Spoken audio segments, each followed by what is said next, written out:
মধ্যপ্রাচ্য মানেই উত্তেজনার আঁতুড়ঘর।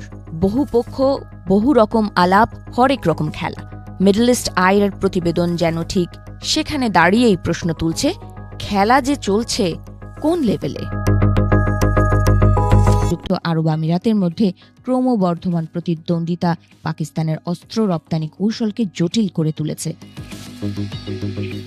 পাকিস্তানের তৈরি JF-17 থান্ডার যুদ্ধ বিমান সাম্প্রতিক বছরগুলোতে আন্তর্জাতিক বাজারে ব্যাপক সাড়া পাচ্ছে। তুলনামূলক কম খরচ, যুদ্ধক্ষেত্রে পরীক্ষিত সক্ষমতা এবং পশ্চিমা দেশগুলোর মতো কঠোর রাজনৈতিক শর্ত না থাকায় এই বিমান উন্নয়নশীল দেশগুলোর কাছে আকর্ষণীয় হয়ে উঠেছে।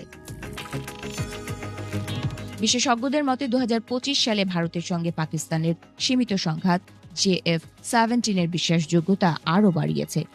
এই যুদ্ধের পর আফ্রিকা ও দক্ষিণ পূর্ব এশিয়ার বিভিন্ন দেশ পাকিস্তানের সঙ্গে সামরিক চুক্তিতে আগ্রহ দেখাতে শুরু করে। তবে সমস্যা তৈরি হচ্ছে ক্রেতা দেশগুলোর রাজনৈতিক অবস্থান নিয়ে। লিবিয়া ও সুদানের মতো দেশগুলো বর্তমানে জাতিসংঘের অস্ত্র নিষেধাজ্ঞার আওতায় রয়েছে। এই দুই দেশেই সৌদি আরব ও সংযুক্ত আরব আমিরাত ভিন্ন ভিন্ন পক্ষকে সমর্থন দিচ্ছে। ফলে পাকিস্তানের জন্য উভয় পক্ষের সঙ্গে সমান সম্পর্ক বজায় রেখে অস্ত্র সরবরাহ করা ক্রমেই কঠিন হয়ে উঠছে। রয়টার্সের বিভিন্ন প্রতিবেদনে দাবি করা হয়েছে, পাকিস্তান লিবিয়ার খলিফা হাফতারের বাহিনীর সঙ্গে প্রায় $4 বিলিয়ন অস্ত্র চুক্তি নিয়ে আলোচনা করেছে। একই সঙ্গে সুদানের জন্য যুদ্ধবিমান সরবরাহের একটি বড় চুক্তির কথা শোনা যাচ্ছে, যেখানে সৌদি আরব অর্থায়নের ভূমিকা রাখতে পারে। পাকিস্তানি সামরিক ও কূটনৈতিক সূত্রগুলোর মতে, যদি ইসলামাবাদকে বাধ্য হয়ে পক্ষ নিতে হয় তাহলে তারা আবুধাবির বদলে রিয়াদের দিকেই ঝুঁকবে। এর অন্যতম কারণ হলো সৌদি আরবের সঙ্গে পাকিস্তানের দীর্ঘদিনের সামরিক সম্পর্ক এবং 2025 সালে স্বাক্ষরিত কৌশলগত প্রতিরক্ষা চুক্তি।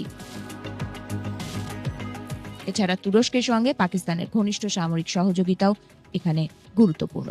তুরস্ক লিবিয়ার ত্রিপলি ভিত্তিক সরকারকে সমর্থন করে এবং সৌদি আরবের সঙ্গেও তাদের প্রতিরক্ষা শিল্পে বড় অংশীদারিত্ব রয়েছে। পাকিস্তান, তুরস্ক, আজারবাইজানকে নিয়ে গঠিত তথাকথিত থ্রি ব্রাদার্স অ্যালায়েন্স ইসলামাবাদের কৌশলগত অবস্থান আরও স্পষ্ট করেছে। শুধু রাজনীতি নয়, শিল্প সক্ষমতাও পাকিস্তানের জন্য বড় সীমাবদ্ধতা। ধারণা করা হয় পাকিস্তান বছরের সর্বোচ্চ 25টি JF-17 উৎপাদন করতে পারে।